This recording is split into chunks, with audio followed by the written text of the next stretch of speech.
Um, Ako nga pala si John Vincent Banal, kilala bilang isang dito sa Malaysia. And ako ang gold laner na Silangan Red Giants. And isang taon na ako dito sa Malaysia. Moscow. Nasa Limak din kasi yung rice parang same lang din sa Pinas na minsan niluluto sa pandan kaya medyo matamis-tamis.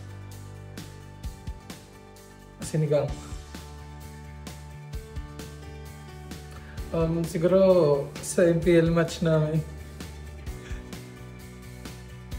Family, girlfriend, din yung mga pagkain. Pati siguro din yung mga tao na nakakausap mo doon kasi yung chill lang Tagalog tapos hindi kailangan mag-English o kung ano. Kasi minsan may mga usap na sobrang hirap pag ibang language yung gamit. Maglaro pati manood ng anime. The weekend pati chase sa planet. Anything kasi yung ano siya, sa may mountain siya. Tapos kung mahilig kayo sa rides, masusulit niya. Kaso hindi ako nagra-rides eh, nagustuhan ko lang yung gear. Homesick kasi dito ulit sa Pinas may one day off kami na pwedeng makasama mo girlfriend mo or family mo, kaya iba yung dito na straight talaga na pagtapos ng trabaho mo tapos day off nasa bahay ka lang, tapos yun nga ba yung mas nakakano sa homesick pag nasa bahay ka tapos walang ginagawa. Yun talaga yung may isip mo yung family mo.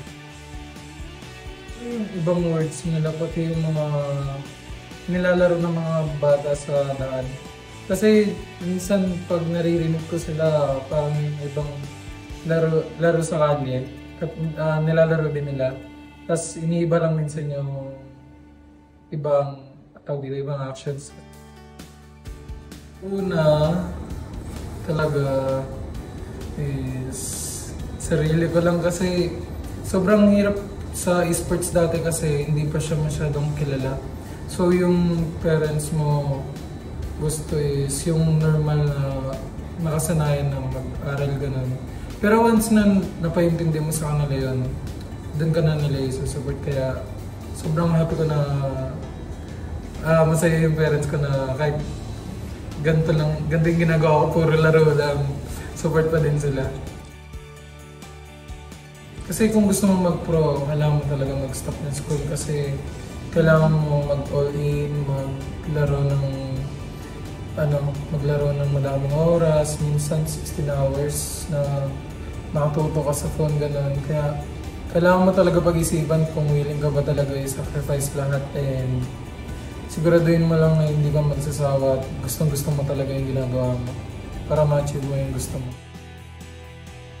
Sa support, and sana supportan niyo lang kami palagi sa bawat laban namin. Then kahit naman na naglalaro kami para sa Malaysian team, big pa rin namin yung Pilipinas.